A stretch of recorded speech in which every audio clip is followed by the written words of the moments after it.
Price the lord, hallelujah. ದೇವರ ನಾಮಕ್ಕೆ ಸ್ತೋತ್ರವಾಗಲಿ. ಪ್ರಾರ್ಥನೆ ಮಾಡಿಕೊಳ್ಳೋಣ.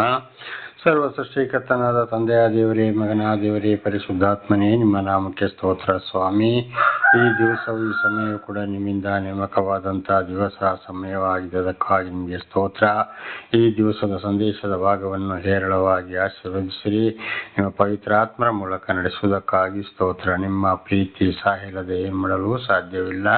ನಿಮ್ಮೆಲ್ಲ ಪ್ರೀತಿಗಾಗಿ ಕೃತಜ್ಞತಾ ವಂದನೆಗಳು.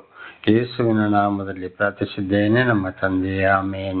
ಇದನ್ನು ಕೇಳುತ್ತಿರುವ ನನ್ನ ಸಹೋದರ ಸಹೋದರಿಯರೇ, ನಿಮಗೂ ನನ್ನ ಹೃದಯಪೂರ್ವಕವಾದಂತಹ ನಮಸ್ಕಾರಗಳು. ಈ ದಿವಸವೂ ದೇವರು ನಿಮ್ಮನ್ನು, ನಿಮ್ಮ ಮಕ್ಕಳನ್ನು ಕೂಡ ಹೋದಲ್ಲಿಯೂ ಬಂದಲ್ಲಿಯೂ ಎಲ್ಲ ರೀತಿಯಲ್ಲಿಯೂ ಹೇರಳವಾಗಿ ಆಶೀರ್ವದಿಸಲಿ. ದೇವರ ನಾಮಕ್ಕೆ ಸ್ತೋತ್ರವಾಗಲಿ. ಈ ದಿವಸದ ಸಂದೇಶದ ಭಾಗವು ಯೋಬನು 29ನೇ ಅಧ್ಯಾಯ 22ರಿಂದ. ಯೋಬನು 29ನೇ ಅಧ್ಯಾಯ 22ರಿಂದ. ದೇವರ ನಾಮಕ್ಕೆ ಸ್ತೋತ್ರವಾಗಲಿ. ನಾನು ಮಾತಾಡಿದ ಮೇಲೆ ಮತ್ತೆ ಅವರು ಮಾತಾಡುತ್ತಿರಲಿಲ್ಲ. ನನ್ನ ವಚನ ದೃಷ್ಟಿಯು ಅವರ ಮೇಲೆ ಬೀಳುತ್ತಿತ್ತು. ದೇವರ ನಾಮಕ್ಕೆ ಸ್ತೋತ್ರವಾಗಲಿ. ನೋಡಿ, ವಿರೋಧಿಗಳು ಯೋಬನಿಗೆ ಎಷ್ಟೋ ವಿರುದ್ಧವಾಗಿ ಮಾತಾಡಿದ್ರು ಎಂಬುದನ್ನು ನಾವು ಹಿಂದಿನಿಂದ ತಿಳ್ಕೊಂಡು ಬರ್ತಾ ಇದ್ದೇವೆ. ಆದರೂ ಅವರ ಪ್ರಶ್ನೆಗೆ ಯೋಬ ಸರಿಯಾದ ಉತ್ತರವನ್ನು ಕೊಡ್ತಾ ಬಂದಾಗ ಅವರು ತಿರುಗಿ ಮಾತಾಡೋಕ್ಕೆ ಅವರಿಗೆ ಯಾವುದೇ ಕಾರಣಕ್ಕೂ ಅವಕಾಶವಿರಲಿಲ್ಲ. ಅವರು ಸುಮ್ಮನೆ ಇರ್ತಿದ್ರು, ಮಾತಾಡ್ತಿರ್ಲಿಲ್ಲ. ಆಮೇಲೆ ವಚನದ ದೃಷ್ಟಿ ಅವರ ಮೇಲೆ ಬೀಳ್ತಾ ಇತ್ತು. ಇವನು ಇಷ್ಟೊಂದು ಕಷ್ಟ ಸಂಕಟ ದುಃಖದಲ್ಲಿ ಇದ್ದಾಗಲೂ ಹೇಗೆ ಮಾತಾಡ್ತಾನಪ್ಪ, ಇವನು ಯಾವ ರೀತಿಯಿಂದ ಮಾತನಾಡ್ತಾನೆ, ಯಾವ ಧೈರ್ಯದಿಂದ ಯಾವ ಜ್ಞಾನದಿಂದ ಇವನು ಮಾತಾಡ್ತಾನೆ ಅಂತೇಳಿ. ಆದ್ದರಿಂದ ಆ ವಚನ ದೃಷ್ಟಿ ಏನಾಗ್ತಿತ್ತು, ಆ ವಿರೋಧಿಗಳ ಮೇಲೆ ಬೀಳ್ತಿತ್ತು. ಆಗ ಇದಕ್ಕೆ ಕಾರಣ ಯಾರು? ಯೋಬನ ಹತ್ರ ಈ ರೀತಿ ಮಾತಾಡಬೇಕಾದ್ರೆ ದೇವರ ಒಂದು ಸಹಾಯವೇ ಕಾರಣ. ಯಾಕೆಂದರೆ ಆ ವಿರೋಧಿಗಳಿಗೆ ದೇವರ ವಿಷಯ ತಲುಪಬೇಕಿತ್ತು. ಆ ವಿರೋಧಿಗಳಿಗೂ ಕೂಡ ದೇವರನ್ನು ಗೊತ್ತಾಗಬೇಕಿತ್ತು. ಅದಕ್ಕೆ ಯೋಬನು ಅಷ್ಟು ದೊಡ್ಡ ಐಶ್ವರ್ಯವಂತನು, ಬಹಳ ಸಂತೋಷವಾಗಿದ್ದ ಅಂತ ನೆನ್ನೆ ಕೂಡ ತಿಳ್ಕೊಂಡಿದ್ದೇವೆ. ಆದರೆ ಮತ್ತೆ ಈ ರೀತಿಗೆ ತಂದಿದ್ದು ಅದಕ್ಕೆ ಅಂಥವನಿದ್ದು ಹೀಗೆ ಆದ್ನಲ್ಲಪ್ಪ, ಇಂಥ ಒಂದು ಜ್ಞಾನ ಮಾತಾಡ್ತಾ ಇದ್ದಾನಲ್ಲ, ಇದು ಎಲ್ಲಿಂದ ಬಂತು ಇವನಿಗೆ? ಇವನ ಮುಖಾಂತರ ಯಾರು ಮಾತನಾಡ್ತಾ ಇದ್ದಾರೆ? ಇವನು ನೀತಿವಂತನಾಗಿಯೂ ನ್ಯಾಯವಂತನಾಗಿಯೂ ಮಾತನಾಡ್ತಾ ಇದ್ದಾನೆ. ಇವನ ಮಾತಿಗೆ ಉತ್ತರ ಕೊಡೋಕ್ಕೆ ಆಗ್ತಾ ಇರಲಿಲ್ಲ. ಇದು ಏನು, ಇವನಲ್ಲಿ ಯಾವುದೋ ಒಂದು ಶಕ್ತಿ ಇರಬೇಕಲ್ಲ ಅಂತ ಹೇಳುವಂಥ ಒಂದು ಯೋಚನೆ ಈ ವಿರೋಧಿಗಳಿಗೆ ಬರುವುದಕ್ಕೋಸ್ಕರ, ವಿರೋಧಿಗಳು ದೇವರನ್ನ ತಿಳಿದುಕೊಳ್ಳುವುದಕ್ಕೋಸ್ಕರ. ಹಾಗೆ ಇವತ್ತು ದೇವರು ಯಾರನ್ನು ಆದುಕೊಂಡ್ರೋ, ಯಾರನ್ನು ನಡೆಸ್ತಾರೋ, ಅವರಿಗೆ ನಾನಾ ಥರದ ಕಷ್ಟ ಸಂಕಟ ದುಃಖ ಇದ್ದರೂ ಕೂಡ ಅವರು ನ್ಯಾಯವಾಗಿ ಮಾತನಾಡ್ತಾರೆ. ದೇವರನ್ನು ಬಿಟ್ಟುಕೊಡೋದಿಲ್ಲ, ದೇವರ ವಿಷಯವನ್ನೇ ಮಾತನಾಡ್ತಾರೆ. ಆಗ ನಾವು ತಿಳ್ಕೊಳ್ಬೇಕು, ಇವನಲ್ಲಿ ಯಾವುದೋ ಒಂದು ದೃಷ್ಟಿ ಇದೆ ಅಂತ. ದೇವರ ನಾಮಕ್ಕೆ ಸ್ತೋತ್ರವಾಗಲಿ. ದೇವರಿಂದ ಆಯ್ಕೆಯಾದವರು ಈ ರೀತಿಯಲ್ಲಿ ಇರ್ತಾರೆ ಅಂತ ಇದರ ಅರ್ಥವಾಗಿದೆ. 23. ಮಳೆಯನ್ನು ಹೇಗೋ ಹಾಗೆಯೇ ನನ್ನನ್ನು ಎದುರು ನೋಡುತ್ತಾ ಮುಂಗಾರಿಗೋ ಎಂಬಂತೆ ಬಾಯಿ ತೆರೆಯುತ್ತಿದ್ದರು. ಮಳೆಯನ್ನು ಹೇಗೋ ಹಾಗೆ ನನ್ನನ್ನು ಎದುರು ನೋಡುತ್ತಾ. ಈಗ ನೋಡಿ, ರೈತರು ಏನು ಮಾಡ್ತಾ ಇದ್ದಾರೆ, ಬೇಸಿಗೆಗಾಲದಲ್ಲಿ ಮಳೆ ಬರಲಿಲ್ಲಪ್ಪ, ಮಳೆ ಬರಲಿಲ್ಲಲ್ಲ, ಮಳೆ ಬಂದಿದ್ರೆ ಅಂತ ಎದುರು ನೋಡ್ತಾರಲ್ಲ, ಹಾಗೆ ಏನು ಮಾಡ್ತಾ ಇದ್ರಂತೆ ಆ ವೈರಿಗಳು ಅವನನ್ನು ಏನು ಮಾಡ್ತಾರೆ, ಎದುರು ನೋಡ್ತಾ ಇದ್ರು. ಮುಂಗಾರಿಗೋ ಎಂಬಂತೆ ಬಾಯಿ ತೆರೆಯುತ್ತಿದ್ದರು. ಯಾವಾಗ ಇವನ ಹತ್ರ ಮಾತಾಡೋದು, ಯಾವಾಗ ನಮಗೆ ಟೈಮ್ ಸಿಗ್ತದೆ, ಏನು ಮಾತಾಡಬೇಕಂತ ಹೇಳಿ ಅವರು ಯೋಬನ ವೈರಿಗಳು ಈ ರೀತಿ ಕಾಯ್ತಾ ಇದ್ರು. ಹಾಗೆ ಇವತ್ತಿದು ನಮ್ಮ ಜೀವಿತದಲ್ಲಿ ಕೂಡ ನಮ್ಮನ್ನು ಕೂಡ ದೇವರು ಹೀಗೆ ನಡೆಸ್ತಾ ಇರುವಾಗ ನಮ್ಮಂದಿಗೆ ಈಗ ಕಾರ್ಯ ಮಾಡ್ತಾರೆ. ವೈರಿಗಳು ಏನು ಮಾಡ್ತಾರೆ, ಇವನಿಗೆ ಒಂದು ಸಮಯ ಸಿಕ್ಕಲಿ, ಈಗ ಮಾತಾಡೋಕ್ಕಾಗೋದಿಲ್ಲ, ಇನ್ನು ಮುಂದೆಗೆ ಸಮಯ ಸಿಗ್ತದೆ ಆಗ ಮಾತಾಡಿಕೊಳ್ಳೋಣ ಅಂತೇಳಿ ರೈತರು ಜನಗಳು ಮುಂಗಾರು ಮಳೆಗಾಗಿ ಹೇಗೆ ಕಾಯ್ತಾ ಇರ್ತಾರೋ ಅದೇ ರೀತಿ ಈ ವಿರೋಧಿಗಳು ಕೂಡ ಕಾಯ್ತಾ ಇರ್ತಾರೆ. ಇದು ಇವತ್ತು ಕೂಡ ಆಗ್ತದೆ. ಸಮಯ ಬರುವಾಗ ಮಾತಾಡೋಣ ಎಂಬುದಾಗಿ ಇದು ವಿರೋಧಿಗಳ ಒಂದು ಯೋಚನೆ, ಕುಯುಕ್ತಿಯಾಗಿದೆ. 24. ನಾನು ಅವರನ್ನು ನೋಡಿ ನಗಳು, ಅವರು ಧೈರ್ಯಗೆಟ್ಟರು. ನನ್ನ ಮುಖ ಕಾಂತಿಯನ್ನೋ ಅವರು ಎಂದು ಕುಂದಿಸಲಿಲ್ಲ. ಆದರೂ ಯೋಬ ನೋಡಿ ಅಷ್ಟು ಇದ್ರು, ಇಂಥ ಕಷ್ಟ ಸಂಕಟ ದುಃಖದಲ್ಲಿ ಇದ್ದರೂ ಕೂಡ ವಿರೋಧಿಗಳಿಗೆ ಏನು ಮಾಡಿದ, ಯೋಬ ಅವ್ರನ್ನ ನೋಡಿ, ಯೋಬನು ಮಾತಾಡಿದ ಮೇಲೆ ನಗ್ತಾ ಇದ್ದಂತೆ ಅವ್ರನ್ನ ನೋಡಿ. ಎಂಥ ಕಷ್ಟದಲ್ಲಿ ಇದ್ದಾಗಲೂ ಕೂಡ ನೋಡಿ ಯೋಬ ಅವ್ರನ್ನ ನೋಡಿ, ವಿರೋಧಿಗಳನ್ನ ನೋಡಿ ಏನು ನಗ್ತಾ ಇದ್ದ. ಯಾಕೆಂದರೆ ಯೋಬನಿಗೆ ಚೆನ್ನಾಗಿ ಗೊತ್ತಿದೆ, ಇದು ದೇವರ ಕಾರ್ಯ, ದೇವರು ನನ್ನ ಬಿಡೋದಿಲ್ಲ, ಆದರೆ ನಿಮಗೆ ಒಂದು ದಿವಸ ಇದೆ ಅಂತ ಹೇಳುವಂತ ನೋಡಿ ನಗ್ತಾ ಇದ್ದ ಅಂತ ದೇವರ ನಮಗೆ ಸ್ತೋತ್ರ. ಯಾಕೆಂದರೆ ನಮ್ಮ ಹಿರಿಯರೊಂದು ಮಾತನ್ನು ಹೇಳ್ತಾ ಇದ್ರು, ಒಂದು ಮರದಲ್ಲಿ ಎಷ್ಟೋ ಎಲೆಗಳಿದ್ರು ಈ ಹಣ್ಣು ಎಲೆಗಳು ಉದುರಿದಾಗ ಕಾಯಿ ಎಲೆಗಳು ನಗ್ತಾ ಇರ್ತವಂತೆ. ಅವನು ಉದುರಿ ಹೋದ, ಅದರದ್ದು ಮುಗಿಯಿತು ಅಂತ. ಇನ್ನು ಸ್ವಲ್ಪ ದಿವಸದಲ್ಲಿ ಈ ಎಲೆ ಕೂಡ ಬಿದ್ದು ಹೋಗುವುದೇ. ಹಾಗೆ ಕಷ್ಟ ಸಂಕಟ ದುಃಖದಲ್ಲಿ ಇರೋರನ್ನ ನೋಡಿ ನಗೋರು ಹೀಯಾಳಿಸಿದವರಿಗೆ ಮತ್ತೆ ಬರುವುದು ಅದರ 2ರಷ್ಟು ಕಷ್ಟ. ಅದಕ್ಕೆ ಕೀರ್ತನೆ 112ರಲ್ಲಿ ನಾವು ಓದುತ್ತೇವೆ, ನಿನ್ನ ವಿರೋಧಿಗಳಿಗೆ ಬರುವ ಶಿಕ್ಷೆಯನ್ನು ನೀನು ಕಣ್ಣಾರೆ ಕಾಣ್ತೀಯಾ ಅಥವಾ ಕಿವಿಯಾರೆ ಕೇಳ್ತೀಯಾ ಅಂತ. ದೇವರ ನಾಮಕ್ಕೆ ಸ್ತೋತ್ರವಾಗಲಿ. ಹಲ್ಲೆಲೂಯಾ. ಇದು ನನ್ನ ಜೀವಿತದಲ್ಲಿ ನಡೆದು ಹೋಗಿದೆ, ಈಗಲೂ ನಡೆಯುತ್ತಲೇ ಇದೆ. ಕಣ್ಣಲ್ಲಿ ಕಾಣ್ತಲೇ ಇದ್ದೇನೆ, ಕಿವಿಯಲ್ಲಿ ಕೇಳುತ್ತಲೇ ಇದ್ದೇನೆ. ದೇವರಿಗೆ ವಿರುದ್ಧವಾಗಿ, ದೇವರಿಂದ ಆದುಕೊಂಡವರಿಗೆ ವಿರುದ್ಧವಾಗಿ ಮಾತಾಡಿದಾಗ ಖಂಡಿತವಾಗಿ ಅವರು ಶಿಕ್ಷೆಯನ್ನು ತಪ್ಪಿಸಿಕೊಳ್ಳಲು ಸಾಧ್ಯವಿಲ್ಲ. ಅದಕ್ಕೆ ಇಲ್ಲಿ ಯೋಬ ಹೇಳಿದ್ದು ಏನಂದರೆ, ನಗಲು ಅವರು ಧೈರ್ಯಗೆಟ್ಟರು. ಆದರೆ ಅವರು ಧೈರ್ಯಗೆಟ್ಟ ವಿರೋಧಿಗಳು ಅಷ್ಟು ಜೋರಾಗಿ ಅವರು ಪ್ರಾಪಂಚಿಕ ವಿಷಯದಲ್ಲಿ ಎಲ್ಲ ಇದ್ದವರು, ಎರಡಪ್ಪ ಇಂಥ ಕಷ್ಟ ಸಂಕಟ ದುಃಖದಲ್ಲಿ ಅವ್ನು ನಗುತ್ತಾನಲ್ಲಪ್ಪ ಏನಿದು ಅಂತ ಅವರಿಗೆ ಧೈರ್ಯಗೆಟ್ಟರು. ಇದು ಇವತ್ತು ದೇವರು ಆದುಕೊಂಡವರ ಮುಖಾಂತರ ದೇವರು ಮಾಡುವುದು ಕೂಡ ಇದೇ ಕಾರ್ಯ. ನನ್ನ ಮುಖಕಾಂತಿಯನ್ನು ಅವರು ಎಂದೂ ಕುಂದಿಸಲಿಲ್ಲ.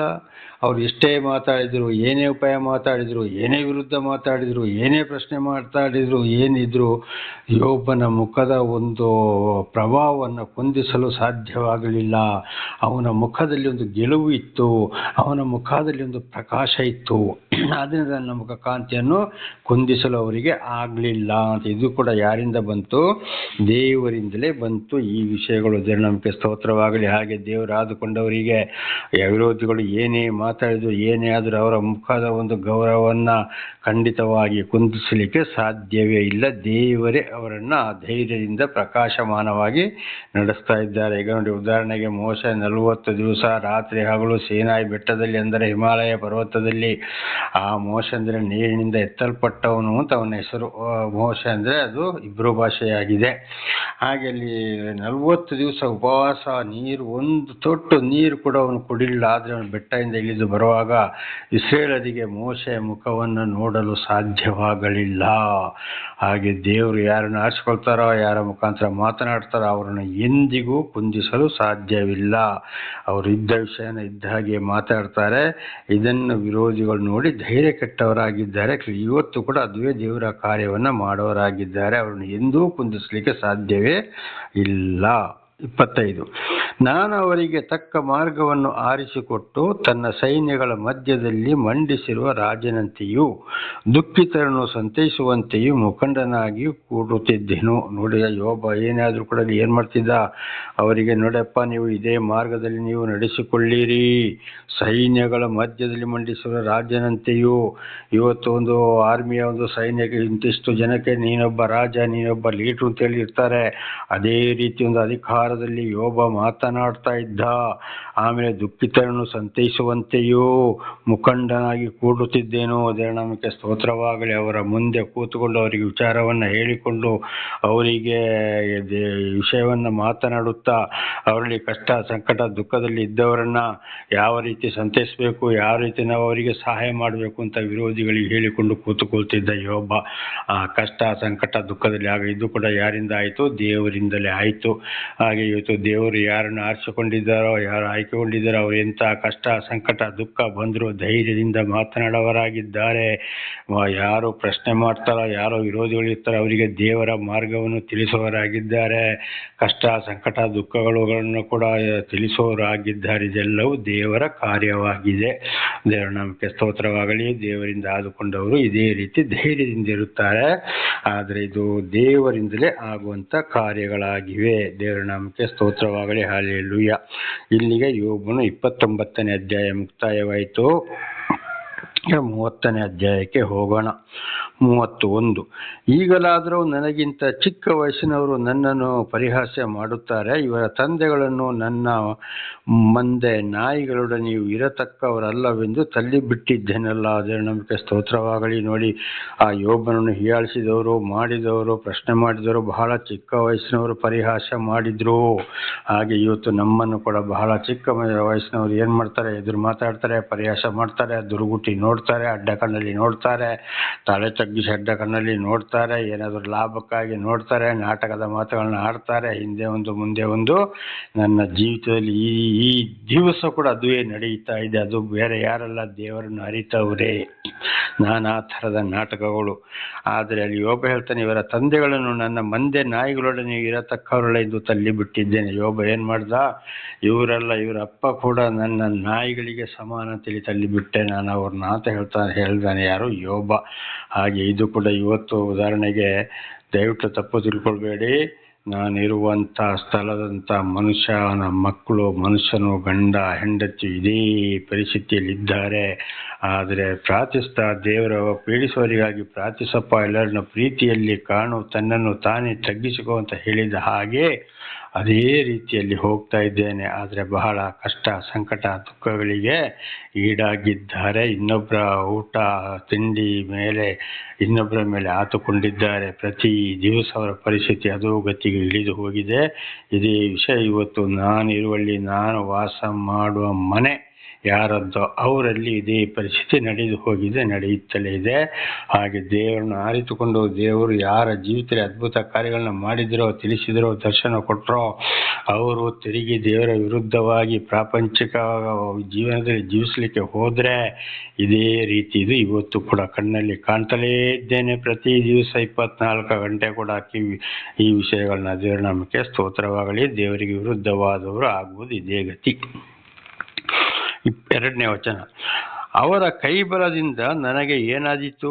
ಅವರ ಪುಷ್ಟಿಯು ಕುಗ್ಗಿ ಹೋಗಿದೆ ಅಷ್ಟೇ. ಅವರು ಎಂಥವರೇ ಇರ್ಬೋದು, ಕೈಬಲದಿಂದ ಹೊಡೆಯಕ್ಕೆ ಬರ್ಬೋದು, ಹೊರಕ್ಕೆ ಬರ್ಬೋದು, ಏನೇ ಮಾಡ್ಬೋದು, ಆದರೆ ಅವರ ಪುಷ್ಟಿಯು ಕುಗ್ಗಿ ಹೋಗಿದೆ ಅಷ್ಟೇ. ನನಗೆ ಕೂಡ ಸುಮಾರು ಸಲ ಬಹಳ ನೋವನ್ನು ಕೊಟ್ಟರು. ಇಲ್ಲಿಂದ 3 ಸಲ ಇಲ್ಲಿಂದ ಹೋಗಿ ದೇವರು ಇಲ್ಲಿಂದ ಹೋಗುವಾಗೆ ಮಾಡಿದ್ರು, ದರ್ಶನ ಕೊಟ್ಟೆ. 3 ಸಲ ಕೂಡ ದರ್ಶನ ಕೊಟ್ಟೆ, ದೇವರಿಂದ ತಂದು ಬಿಟ್ಟರು. ಒಂದೊಂದು ಸಲ ಬಹಳ ಇನ್ನೊಬ್ಬರ ಚಾಡಿ ಮಾತು, ದುಡ್ಡಿಗಾಗಿ ಬಹಳ ಹಿಂಸೆಯನ್ನು ಕೂಡ ಕೊಟ್ಟರು. ಆಮೇಲೆ ಈಗ ಅವರಿಗೆ ಅರಿವಾಗಿದೆ ದೇವರ ಕಾರ್ಯ ಏನು ಮಾಡಲು ಆಗಲಿಲ್ಲ ಅಂತೇಳಿ. ಆದರೆ ಬಹಳ ಬಲಾಢ್ಯ, ಅವನು ಅಂಥವನು, ಇವನು ಇಂಥವನು, ಊರೇ ನಡುಗ್ತದೆ ಅಂತ ಕೂಡ ನಾನು ವಾಸವಿರೋ ಮನೆಯ ಆ ಮನುಷ್ಯನಿಗೆ ಈ ಹೇಳಿದವರಾಗಿದ್ದರೆ ಬಹಳ ಮೆರೆದು ಬಿಟ್ಟ. ಆದರೆ ಇವತ್ತು ತನ್ನನ್ನು ತಾನೇ ತಗ್ಗಿಸಿಕೊಂಡಲ್ಲಿ ಏನೂ ಇಲ್ಲ, ಚಿಕ್ಕ ಮಕ್ಕಳಿಗಿಂತ ಕಡನಾಗಿದ್ದಾನೆ. ಅವನ ಪುಷ್ಟಿಯು ತೀರಾ ಕುಂದಿ ಹೋಗಿದೆ. ಎಂತೆಂಥ ಗರ್ವ ಅಹಂಕಾರದ ಮಾತುಗಳು ಇವತ್ತು ಎಲ್ಲವೂ ನೆಲಸಮ ಆಗಿ ಹೋಗಿದೆ. ದೇವರ ನಾಮಕ್ಕೆ ಸ್ತೋತ್ರವಾಗಲಿ. ಹಾಗೆ ದೇವರು ಆದುಕೊಂಡವರ ಮುಖಾಂತರ ಯಾವುದೂ ನಡೆಯುವುದಿಲ್ಲ, ಎಲ್ಲವೂ ದೇವರೇ ಆ ಕಾರ್ಯವನ್ನು ಮಾಡುವವರಾಗಿದ್ದಾರೆ. 3ನೇ ವಚನ. ಅವರು ಕೊರತೆಯಿಂದಲೂ ಹಸಿವಿನಿಂದಲೂ ಸೊರಗಿ ನೆನ್ನೆಯವರೆಗೂ ಹಾಳು ಬೀಳಾಗಿದ್ದ ಒಣ ನೆಲವನ್ನು ನೆಕ್ಕುವರು. ನೋಡಿ, ಇಂಥವ್ರು ಏನು ಮಾಡ್ತಾರೆ? ಕೊರತೆಯಿಂದಲೂ ಹಸಿವಿನಿಂದಲೂ. ನಿಜವಾಗ್ಲೂ ಈಗ ಹೇಳಿದಂತೆ ಇದು ಹಿಂದಿನ ಕೂಡ ಸ್ವಲ್ಪ ಅರ್ಥದಲ್ಲಿ ಹೇಳಿದ್ದೇನೆ. ನನ್ನ ಸಹೋದರ ಸಹೋದರಿಯರೇ, ಇವತ್ತು ಕೂಡ ಈ ಮನುಷ್ಯರು ಬೆಳಿಗ್ಗೆ ಎದ್ರೆ ಅವರ ಹೆಂಡತಿ ಬೇರೆ ಮನೆಗೆ ಹೋಗಿ ಭಿಕ್ಷೆ ಬೇಡಿ ತಂದು ತಿನ್ನಲೇಬೇಕು, ಆ ಮಕ್ಕಳನ್ನು ಸಾಕಲೇಬೇಕು, ಗಂಡನಿಗೆ ಊಟ ಕೊಡಲೇಬೇಕು, ಭಿಕ್ಷೆ ಬೇಡಿ ಅಲ್ಲಿ ಕೊರತೆಯಾಗಿದೆ. ಹಸುವಿನಿಂದ ಇರ್ತಾರೆ, ಏನು ಇಲ್ಲ, ಆ ಮನೆಗೆ ಹೋಗಿ ಅದು ಇದು ಅಂತ ಬೇಡಿ ತಂದು ತಿನ್ನಲೇ ಬೇಕು. ಒಂದು ಟೈಮಲ್ಲಿ ನಾನು ಅಂಥವನು ಇಂಥವನು ಅಂತ ಹೇಳಿಕೊಂಡು ನಡೆದಂಥ ಮನುಷ್ಯ ಯೋಬನ ಈ ಒಂದು ಇದು ಮಾತಿನ ಪ್ರಕಾರ ಅದು ನೆರವೇರಿದೆ. ಇವತ್ತು ಕೂಡ ನೆರವೇರ್ತಲೇ ಇದೆ. 2ನೇ ವಚನದಲ್ಲಿ ಓದುವಾಗ ಅವರ ಕೈಬಲದಿಂದ ನನಗೆ ಏನಾದೀತು? ಅವರ ಪುಷ್ಟಿ ಕುಗ್ಗಿ ಹೋಗಿದೆ. ನೋಡಿ, 3ನೇ ವಚನ. ಅವರ ಕೊರತೆಯಿಂದಲೂ ಹಸಿವಿನಿಂದಲೂ ಸೊರಗಿ ನೆನ್ನೆವರೆಗೆ ಹಾಳು ಬೀಳಾಗಿದ್ದವನನ್ನು ನೆಕ್ಕುವರು. ಪರಿಸ್ಥಿತಿ ಇದುವೇ ಆಗಿದೆ. ಪ್ರತಿ ದಿವಸ ಭಿಕ್ಷೆ ಬೇಡುವ ಕೆಲಸವಾಗಿದೆ. ದೇವರವರ ಜೀವಿತದಲ್ಲಿ ಮಾಡಿದ ಅದ್ಭುತ ಕಾರ್ಯಗಳು ಅಷ್ಟಿಷ್ಟಲ್ಲ. ದೇವರನ್ನ ಅರಿತುಕೊಂಡ್ರು, ಮತ್ತೆ ತೆರಿಗೆ ಪುನಃ ರಾಜಕೀಯ ಅನ್ಯಾಯ, ದಾಗ, ಮೋಸ ಮಾಡಬಾರದಂಥ ಕೆಲಸಗಳನ್ನು ಮಾಡಿದೆ ಇವತ್ತು ಈ ಮಟ್ಟಕ್ಕೆ ಬಂದು ತಲುಪಿದ್ದಾರೆ. ನನಗೆ ಕೂಡ ಹಿಂಸೆ ಕೊಡು ಕೊಡು ಕೊಡು ಕೊಡು ಕುಂತಲ್ಲಿ ಬಹಳ ಹಿಂಸೆ ಕೊಟ್ಟವರು, ಆದರೆ ಈಗ ಅರ್ಥ ಮಾಡಿಕೊಂಡು ಬಹಳ ದೂರವಾಗಿದ್ದಾರೆ. ಆದರೆ ದೇವರು ಯೋಬನು ಹೇಳಿದ ಹಾಗೆ ತಳ್ಳಿಬಿಟ್ಟಿದ್ದೇನೆ. ಆದರೆ ಒಂದೊಂದು ಸಲ ಬರುವಾಗ ನನ್ನ ಕೈಯಲ್ಲಿ ಇದ್ದಿದ್ದನ್ನು ದೇವರು ಸಹಾಯ ಮಾಡಿಸ್ತಾರೆ. ದೇವರ ನಾಮಕ್ಕೆ ಸ್ತೋತ್ರವಾಗಲಿ. ಕಣ್ಣಾರೆ ಕಾಳ್ತಾ ಇದ್ದೇನೆ, ಕಿವಿಯಾರೆ ಕೇಳ್ತಾ ಇದ್ದೇನೆ. ನನ್ನ ಮೂಲಕ ಎಷ್ಟೋ ತಿಳಿಸಿದ್ರು, ಆದರೂ 1 ಪೇತ್ರ 4ನೇ ಅಧ್ಯಾಯ 6ನೇ ವಚನದಲ್ಲಿ ನೋಡುವಾಗ ಅವರಿಗೆ ಆಗಲೇ ತೀರ್ಪು ಆಗಿ ಹೋಗಿದೆ ಎಂಬುದಾಗಿ ನಮಗೆ ಬೈಬಲ್ ಸ್ಪಷ್ಟವಾಗಿ ತಿಳಿಸ್ತದೆ. ಇಂಥವ್ರು ಈ ಮಾರ್ಗದಲ್ಲಿ ಇರ್ತದೆ, 10 ದಶಾಜ್ಞೆಗಳಿಗೆ ವಿರುದ್ಧವಾಗಿರ್ತಾರೆ, ನಾಟಕ ಜೀವನ ಮಾಡ್ತಾರೆ ಅಂತ ಅದುವೇ ಇವತ್ತು ಕೂಡ ನಡೀತಾ ಇದೆ. ಹಾಗೆ ದೇವರು ಆದುಕೊಂಡಾಗ, ಅದ್ಭುತ ಕಾರ್ಯಗಳನ್ನು ಮಾಡಿದಾಗ ಮತ್ತು ದೇವರಿಗೆ ವಿರುದ್ಧವಾಗಿ, ದೇವರಿಂದ ಆದುಕೊಂಡವರಿಗೆ ವಿರುದ್ಧವಾಗಿ ನಡೆದ್ರೆ ಈ ಪ್ರತಿಯೊಬ್ಬರಿಗೆ ಬರುವಂಥದ್ದು ಇದುವೇ ಗತಿ. ದೇವರ ನಾಮಕ್ಕೆ ಸ್ತೋತ್ರವಾಗಲಿ. ಹಲ್ಲೆಲೂಯಾ. ಹಾಗೆ 4ನೇ ವಚನ, ಪೊದೆಗಳಲ್ಲಿ ಚಕ್ಕೋತ ಸೊಪ್ಪನ್ನು ಕಿತ್ತು ತಿಂದು ಜಾಲಿಯ ಬೇರುಗಳನ್ನು ಆಹಾರ ಮಾಡಿಕೊಳ್ಳುವರು. ನೋಡಿ, ಕಡೆಗೆ ಅವರಿಗೆ ಏನೂ ಗತಿ ಇಲ್ಲದಾಗ್ತದಂತೆ. ಪೊದೆಗಳಲ್ಲಿ ಸಿಕ್ಕುವಂಥ ಸೊಪ್ಪು, ಹಿಂದುಗಳನ್ನ ತಿಂದು ಜಾಲಿಯ ಬೇರುಗಳನ್ನು, ಜಾಲಿಯ ಗಿಡದ ಬೇರು ಯಾರಾದರೂ ತಿಂತಾರ? ಇಲ್ಲ. ಅದನ್ನು ಕೂಡ ಅಷ್ಟರ ಮಟ್ಟಿಗೆ ಅವರ ಪರಿಸ್ಥಿತಿ ಇಳಿದು ಹೋಗ್ತದೆ, ಏನೂ ಇಲ್ಲದಾಗ್ತದೆ. ಇದು ಆಗಿ ಹೋಗಿದೆ, ಆಗಿದೆಲ್ಲ ಇದೆ. ಇವತ್ತು ಕೂಡ ನನ್ನ ಕಣ್ಣು ಮುಂದೆ ದೇವರ ನಾಮಕ್ಕೆ ಸ್ತೋತ್ರವಾಗಲಿ. ಪರಿಸ್ಥಿತಿ ಆ ಮಟ್ಟಕ್ಕೆ ಬಂದು ಹೋಗಿದೆ. ಒಂದು ಟೈಮಲ್ಲಿ ಬಹಳ ಮೆರೆದವರು, ಬಹಳ ಪ್ರಾರ್ಥನೆ ಮಾಡಿದವರು ಇವರಿಗೆ ತೆರಿಗೆ ಬಿದ್ದಾಗ ಈ ಪರಿಸ್ಥಿತಿ ಹೀಗೆ. ಇದನ್ನು ಬಹಳ ಸಲ ಇವತ್ತು ಕೂಡ ತಿಳ್ಕೊಂಡು ಹಾಗೆ ದೇವರಿಗೆ ವಿರುದ್ಧವಾಗಿ ಹೋದಾಗ ಇದೇ ಪರಿಸ್ಥಿತಿ, ಭಿಕ್ಷೆ ಬೇಡಿ ತಿನ್ನುವ ಪರಿಸ್ಥಿತಿ. ದೇವರ ನಾಮಕ್ಕೆ ಸ್ತೋತ್ರವಾಗಲಿ. 5ನೇ ವಚನ, ಜನರು ಅವರನ್ನು ತಮ್ಮ ಮಧ್ಯದಿಂದ ತಳ್ಳಿಬಿಟ್ಟು ಕಳ್ಳರನ್ನು ಓಡಿಸುವ ಹಾಗೆ ಕೂಗಾಡುವರು. ನೋಡಿ, ಅವರು ಭಿಕ್ಷೆ ಬೇಡಕ್ಕೆ ಇನ್ನೊಂದು ಕಡೆಗೆ ಹೋಗ್ತದೆ, ಊಟ ಕೊಡು, ಅದು ಕೊಡು, ಇದು ಕೊಡು, ಅಕಸ್ಮಾತ್ ಊಟಕ್ಕೆ ಬೇಕಾದ ಸಾಮಾನು ಕೊಡ್ತಾ. ಆದರೂ ಜನರ ಕಡೆಗೆ ಏನು ಮಾಡ್ತಾರೆ, ಅವರ ಮಧ್ಯದಲ್ಲಿ ದೇವರಿಗೆ ನಾಚಿಕೆ ಇಲ್ವೋ, ಮಾನ ಮರ್ಯಾದೆ ಇಲ್ವೋ ಅಂಥೇಳಿ ಜನರು ಅವರನ್ನು ತಳ್ಳಿ ಬಿಡ್ತಾರೆ, ಕಳ್ಳನನ್ನು ಓಡಿಸುವ ಹಾಗೆ ಕೂಗಾಡುವರು.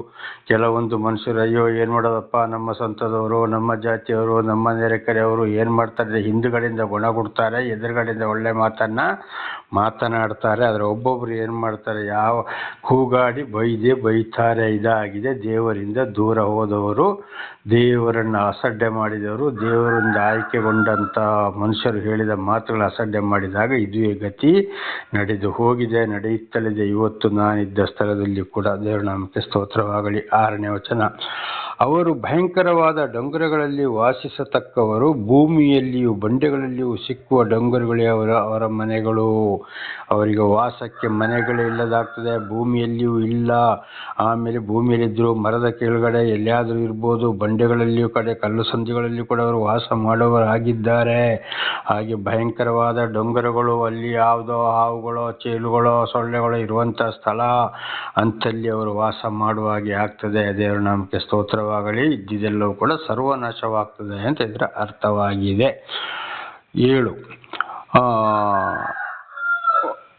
7ನೇ ವಚನ, ಪೊದೆಗಳ ಮಧ್ಯದಲ್ಲಿ ಅರಚುವರು, ಮುಳ್ಳು ಗಿಡಗಳ ಕೆಳಗೆ ಕೂಡಿಕೊಳ್ಳುವರು. ಅವರಿಗೆ ವಾಸ ಮಾಡೋಕ್ಕೂ ಕೂಡ ಇಲ್ಲ, ಎಲ್ಲಿ ಒಂದು ಸ್ಥಳ ಇಲ್ಲ, ಯಾರು ಕೊಡೋದಿಲ್ಲ. ಕಾಡಿನ ಮಧ್ಯದಲ್ಲಿ, ಅಯ್ಯೋ ನಮಗೆ ಇರೋಕ್ಕೆ ಮನೆ ಇಲ್ಲಲ್ಲಪ್ಪ, ಈ ಪರಿಸ್ಥಿತಿಯಲ್ಲಿ ಬಂತು ಅಂತೇಳಿ ಹಚ್ಚುತ್ತಾರಂತೆ. ಮುಳ್ಳು ಗಿಡಗಳ ಕೆಳಗೆ ಕೂಡಿಕೊಳ್ಳುವರು, ಅಲ್ಲಿ ಕೂಡ ಅವರು ಔತಿಕೊಳ್ಬೇಕಾಗ್ತದೆ. ಏನು ಇಲ್ಲದೆ ಅಂತಹ ಪರಿಸ್ಥಿತಿ, ಹಾದಿ ಬೀದಿ, ಮಳೆಯಲ್ಲಿ ನೆನೆಯೋದು ಮಾಡುವಂಥದ್ದು ಕೂಡ ಪರಿಸ್ಥಿತಿ. ಅಲ್ಲಿವರೆಗಿನ ಶಿಕ್ಷೆ ಅನುಭವಿಸಬೇಕಾಗ್ತದೆ. ಇದನ್ನು ಕೂಡ ಅನೇಕ ನಾವು ಇವತ್ತು ಕಾಣಬಹುದು. 8, ಮೂರ್ಖರ ಮಕ್ಕಳಾದ ಈ ನೀಚ ಜಾತಿಯವರು ದೇಶ ಭ್ರಷ್ಟರೇ ಸರಿ. ಇವರು ನೋಡಿ, ಒಳ್ಳೆಯವರ ಮಕ್ಕಳೆಲ್ಲ ಮೂರ್ಖ ಜಾತಿ. ಯೋಬ ಹೇಳ್ತಾ ಇದ್ದಾನೆ, ಮೂರ್ಖರ ಮಕ್ಕಳಾದ ಈ ನೀಚ ಜಾತಿಯವರು. ಆಗ ಮೂರ್ಖರ ಮಕ್ಕಳಾದ ಅಂತ ಹೇಳಿದ್ರೆ, ಈ ಮೂರ್ಖರ ಅವರ ಅಪ್ಪಂದಿರು ಕೂಡ, ಅಲ್ಲಿ ತಂದೆ ತಾಯಿಗಳು ಕೂಡ ಅಲ್ಲಿ ಸರಿ ಇಲ್ಲ. ಆದ್ದರಿಂದ ಮಕ್ಕಳವರು ನೀಚ ಜಾತಿಯವರು, ಒಳ್ಳೆ ಜಾತಿಯವರು ಅಲ್ಲವೇ ಅಲ್ಲ. ನೀಚ ಜಾತಿ ಅಂದರೆ ಕೆಟ್ಟದವರು. ಎಷ್ಟೇ ಹೇಳಿದರೂ ದೇವರ ಮಾರ್ಗದಲ್ಲಿ ಬರುವುದಿಲ್ಲ. ಅವ್ರಿಗೆ ಕೆಟ್ಟದನ್ನೇ ಮಾಡಬೇಕು, ಕೆಟ್ಟದ್ದೇ ಯೋಚನೆ ಮಾಡೋರು. ಅವರ ಮೈಗಳಾಗಲಿ, ಬಟ್ಟೆಗಳಾಗಲಿ, ಮನೆಗಳಾಗಲಿ, ಮನೆ ಮುಂದೆ ಆಗಲಿ, ಮನೆ ಸುತ್ತು ಕೂಡ ಯಾವುದಲ್ಲಿ ಸ್ವಚ್ಛವಾಗಿರುವುದಿಲ್ಲ. ದೇಶ ಭ್ರಷ್ಟರೇ ಸರಿ. ಕಡೆಗೆ ಅವರು ಏನು ಮಾಡ್ತಾರೆ, ದೇಶಕ್ಕೆ ವಿರುದ್ಧವಾಗಿಯೂ ಮಾತನಾಡ್ತಾರೆ. ದೇವರ ನಾಮಕ್ಕೆ ಸ್ತೋತ್ರವಾಗಲಿ. ದೇಶವನ್ನು ಆಳೋರು ಕೂಡ ಬೇಡ. ಇವರು ಎಂಥವರೇ ಆದರೂ ಕೂಡ ಮೂರ್ಖನ ಮಕ್ಕಳು, ಅವರ ತಂದೆ ತಾಯಿ ಅಂತವರು ದೇಶಭ್ರಷ್ಟರು. ಇವರು ದೇವರಿಗೆ ವಿರುದ್ಧವಾಗಿ ಮಾತನಾಡುವವರು ಏನಾಗಿದ್ದಾರೆ, ದೇಶಕ್ಕೆ ವಿರುದ್ಧವಾಗಿದ್ದಾರೆ. ದೇವರ ಮಾತನ್ನು ಕೇಳದೆ ಹೋದರೆ ದೇಶದ ಕಾನೂನನ್ನು ಕೂಡ ಇವರು ಅಳವಡಿಸಿಕೊಳ್ಳೋರು ಅಲ್ಲವೇ ಅಲ್ಲ. ಅದಕ್ಕೆ ಹೇಳಿದ್ದು ದೇವರ ಮಾತನ್ನು ಕೇಳದವರು ಅವರು ಮೂರ್ಖರು, ಅವರ ತಂದೆ ತಾಯಿ ಅಂತವರು, ಅವರು ನೀಚ ಜಾತಿಯವರು ಅಂತೇಳಿ ದೇವರ ನಂಬಿಕೆ ಸ್ತೋತ್ರವಾಗಲಿ.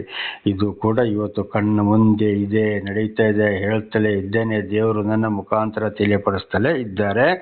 ಇಂಥವ್ರನ್ನ ಈ ರೀತಿ ನಾವು ತಿಳಿದುಕೊಳ್ಳಬೇಕಾಗಿದೆ. ಅದಕ್ಕೆ ಕೀರ್ತನೆ 1 ನಮ್ಮನ್ನು ಬಹಳ ಚೆನ್ನಾಗಿ ಎಚ್ಚರಿಸುತ್ತದೆ. ದುಷ್ಟರ ಆಲೋಚನೆಯಂತೆ ನಡೆಯದೆ, ಪಾಪಾತ್ಮರ ಪಥದಲ್ಲಿ ಕಾಲೂರದೆ, ಧರ್ಮನಿಂದಕರೊಡನೆ ಕೂತುಕೊಳ್ಳದೆ, ಹಗಲಿರುಳು ಯೆಹೋವನ ಅಂದರೆ ಪರಮಾತ್ಮನ ವಾಕ್ಯವನ್ನ ಯಾರು ಕೇಳ್ತಾರೆ ಅವರು ಧನ್ಯರು.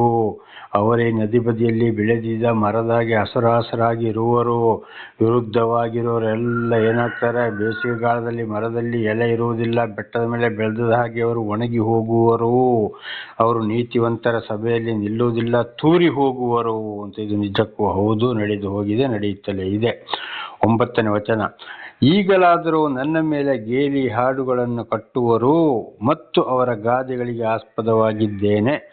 ಏನೇ ಮಾಡಿದ್ರು ಈ ಮೂರ್ಖ ಜಾತಿಯವರು ಕೆಟ್ಟವರು, ಕೆಟ್ಟ ಸಂತಾನದವರು, ದೇಶಭ್ರಷ್ಟರು. ಅವರಿಗೆ ಒಳ್ಳೆಯದು ಬೇಡವೇ ಬೇಡ, ಕೆಟ್ಟದ್ದೇ ಬೇಕು.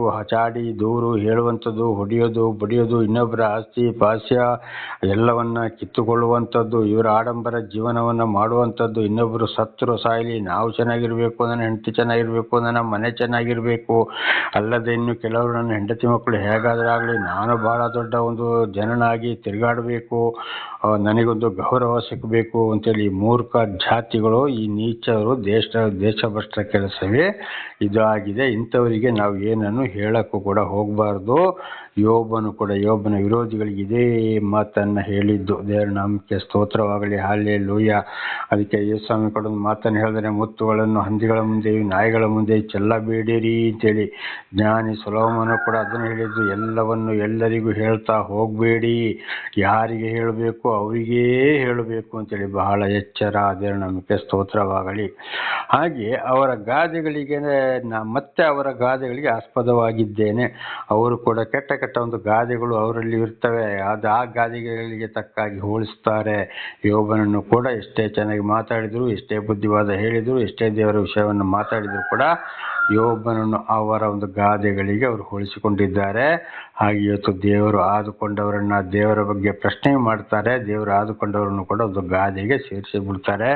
ಒಂದೊಂದ್ಸಲ ನಾವು ಯೂಟ್ಯೂಬಲ್ಲಿ ಕೂಡ ಕೇಳಬಹುದು, ಅನೇಕ ಬಾಯಿಯಲ್ಲಿ ಕೂಡ ಯಾವುದೇ ದೇವರು ಬೇಡ, ಯಾವುದು ಬೇಡ, ಏನೂ ಬೇಡ, ನಾವು ತಿನ್ನೋದು ಕುಡಿಯೋದು ಲೋಕದಲ್ಲಿ ನಾವು ಇರುವಾಗ ತಿಂದು ಕುಡಿದು ಸಂತೋಷವಾಗಿ ಮಜಾ ಮಾಡಿದ್ದೆ ನಮಗೆ ಲಾಭ. ಸತ್ತಲ್ಲದೆಲ್ಲ ಯಾರು ನೋಡಿದ್ದಾರೆ, ಪರಲೋಕವನ್ನ, ನರಕವನ್ನ, ದೇವರ ವಿಷಯವನ್ನ ಯಾರು ನೋಡಿದ್ದಾರೆ, ಅದೆಲ್ಲ ನಮಗೆ ಬೇಕಾಗಿಲ್ಲ ಅಂತಾಗ ಇಂಥವ್ರನ್ನ ದೇವರು ತಳ್ಳಿಬಿಟ್ಟಿದ್ದಾರೆ. ಇವರೇ ಮೂರ್ಖ ಜಾತಿಗಳಾಗಿದ್ದಾರೆ, ನೀಚ ಜಾತಿಯವರಾಗಿದ್ದಾರೆ, ಮೂರ್ಖರ ಮಕ್ಕಳಾಗಿದ್ದಾರೆ, ದೇಶಭ್ರಷ್ಟರು ಕೂಡ ಇವರೇ ಆಗಿದ್ದಾರೆ. ಅದಕ್ಕೆ ದೇವರಿಗೆ ಕೂಡ ಎಲ್ಲರಿಗೂ ದರ್ಶನ ಕೊಡುವುದಿಲ್ಲ, ಎಲ್ಲರನ್ನ ಆರಿಸಿಕೊಳ್ಳುವುದಿಲ್ಲ. ಇಂಥ ಮೂರ್ಖರಿಗೆ ತಿಳಿಸಿಕೊಡುವುದಕ್ಕೋಸ್ಕರ ಮಾತ್ರ ದೇವರು ಕೆಲವರನ್ನ ಆರಿಸಿಕೊಳ್ತಾರೆ. ಅಂಥವರನ್ನ ದೇವರೇ ನಡೆಸುವವರಾಗಿದ್ದಾರೆ. ಉದಾಹರಣೆಗೆ ಯೆರೆಮೀಯನನ್ನ ಆರಿಸಿಕೊಂಡ್ರು. ಆಗಲಿ ಕಡೆಗೆ ಅವರು ಏನು ಮಾಡಿದ್ರು, ಆ ದೇವರನ್ನ ಅರಿತುಕೊಂಡವರೇ ಯೆಹೂದ್ಯರೇ ಯೆರೆಮೀಯನನ್ನು ನೀರಿಲ್ಲದ ಬಾವಿಗೆ ತೆಗೆದುಕೊಂಡು ಹಾಕಿದರು. ದೇವರು ಆ ಅರಮನೆಯ ಒಂದು ಕಂಚಿಕೆಯ ಮುಖಾಂತರ ದೇವರು ಏನು ಮಾಡಿದರು, ಯೋಬನನ್ನು ನೀರಿಲ್ಲದ ಬಾವಿಯಿಂದ ಮೇಲೆ ಎತ್ತಿದರು. ದೇವರ ನಾಮಕ್ಕೆ ಸ್ತೋತ್ರವಾಗಲಿ. ಹೊಸೆಯನ ಬಾಯಿ ತುಟಿ ಬರೀ ಹೊಲಸಾಗಿತ್ತು. ಯೆಶಾಯನನ್ನು ದೇವರು ಆರಿಸಿಕೊಂಡ್ರು. ಎಲ್ಲ ಪ್ರವಾದಿ ಸಾಕ್ಷಿಗಳು ಎಲ್ಲ ದಾರಿ ತಪ್ಪಿ ಹೋದವರೇ. ದೇವರು ಯಾರನ್ನು ಆರಿಸಿಕೊಳ್ಬೇಕು, ಸತ್ಯ ಸುವಾರ್ತೆಗಾಗಿ ದೇವರ ವಿಷಯವನ್ನು ತಿಳಿಸೋದಕ್ಕೋಸ್ಕರ ಅಂಥವ್ರನ್ನು ಮಾತ್ರ ಆರಿಸಿಕೊಳ್ತಾರೆ. ಆಗ ವಿರೋಧಿಗಳಲ್ಲಿ ಬಂದು ಏನು ಮಾಡ್ತಾರೆ, ಅವರ ಗಾದೆಗಳಿಗೆ ಆಸ್ಪದ. ಅದಕ್ಕೆ ನಾವು ಇವತ್ತು ನಮ್ಮ ಜೀವಿತದಲ್ಲಿ ಕೂಡ ಅದುವೇ. ಇವತ್ತು ನನ್ನ ಎಷ್ಟೋ ಜನರು ಗೇಲಿ ಹೇಳಿದ್ರು, ಅನ್ನೋ ಗಾದೆ ಕಟ್ಟಿದ್ರು, ಬೈದ್ರು, ದೇವರಿಗೆ ಕೂಡ ಬೈದಿದ್ದಾರೆ. ಉದಾಹರಣೆಗೆ ನನ್ನ ಹೆಂಡತಿಯೇ ದೇವರಿಗೆ ಬೈದ್ಲು. ಎಷ್ಟೋ ಅದ್ಭುತ ಕಾರ್ಯಗಳನ್ನ ಮಾಡಿ ದೇವರನ್ನ ಹೊಗಳಿದ ನನ್ನ ಹೆಂಡತಿಯೇ ನನ್ನ ದೇವರಿಗೆ ಬೈದ್ರು. ಕಡೆಗೆ ನಾನು ಕೂಡ ಮನೆ ಬಿಟ್ಟು ಬರುವಾಗ ಕೂಡ ಆಸ್ಪದವಾದ್ಲು. ಆದರೂ ಅದು ದೇವರ ಒಂದು ಕಾರ್ಯ. ದೇವರು ನನ್ನನ್ನು ಆ ರೀತಿ ಮಾಡಲು ಹೋಗಿದ್ದರೆ ಇವತ್ತು ಅನೇಕರಿಗೆ ನಾನು ಸಾಕ್ಷಿ ಕೊಡಲು ಆಗ್ತಿರ್ಲಿಲ್ಲ. ಇವತ್ತು ಯೂಟ್ಯೂಬ್ ಮೂಲಕ ಕೂಡ ಸತ್ಯ ಸುವಾರ್ತೆಯನ್ನು ತಿಳಿಸೋಕೆ ಆಗ್ತಿರ್ಲಿಲ್ಲ, ಬೋಧಕನಾಗಲು ಸಾಧ್ಯವಿಲ್ಲ. ಕರ್ನಾಟಕದ ನಾನಾ ಕಡೆಗೆ ಹೋಗಿ ಇವತ್ತು ಸತ್ಯವನ್ನು ತಿಳಿಸೋಕೆ ಕೂಡ ಆಗ್ತಿತ್ತಿಲ್ಲ. ಇದೆಲ್ಲ ಯೋಬನ ಜೀವಿತದಲ್ಲಿ ಆದ ಹಾಗೆ ದೇವರು ಕೂಡ ನನ್ನ ಪರವಾಗಿ ಮಾಡುತ್ತಿರುವ ಕಾರ್ಯ. ದೇವರ ನಾಮಕ್ಕೆ ಸ್ತೋತ್ರವಾಗಲಿ. ಹಲ್ಲೆಲೂಯಾ. 10ನೇ ವಚನ. ನನಗೆ ಅಸಹ್ಯಪಟ್ಟು ದೂರ ನಿಂತು ನನ್ನ ಮೇಲೆ ಉಗುಳುವುದಕ್ಕೂ ಹಿಂದೆಗೆಯರು. ನೋಡಿ, ದೂರ ನಿಂತು ಯೋಬನಿಗೆ ಏನು ಮಾಡಿದ್ರು? ಅಯ್ಯೋ, ಇವನು ಬಹಳ ಬುದ್ಧಿವಂತ, ಈ ರೀತಿ ಮಾತಾಡ್ದ, ಕೆಸರು ಗುಂಡಿಯಲ್ಲಿ ಬಿದ್ದಿದ್ದಾನೆ, ಬೂದಿಯನ್ನು ಉಜ್ಜಿಕೊಂಡಿದ್ದಾನೆ, ಪಾದದಿಂದ ನೆತ್ತಿಯವರೆಗೆ ಕೆಟ್ಟ ಕೆಟ್ಟ ಹುಣ್ಣುಗಳು. ಯೋಬನನ್ನು ನೋಡುವಾಗಲೇ ಅವರಿಗೆ ಹೇಸಿಗೆಯಾಗಿತ್ತು. ದೂರ ನಿಂತವನ ಮೇಲೆ ಉಗಿದ್ರು. ದೇವರ ನಾಮಕ್ಕೆ ಸ್ತೋತ್ರಗಳು. ಇಂಥವನು ಹೀಗೆ ಮಾತಾಡ್ತಾ ಇದ್ದಾನೆ, ಇವನ ಮಾತು ನಾವು ಕೇಳಬೇಕು, ಅಯ್ಯೋ ಅಂತೇಳಿ.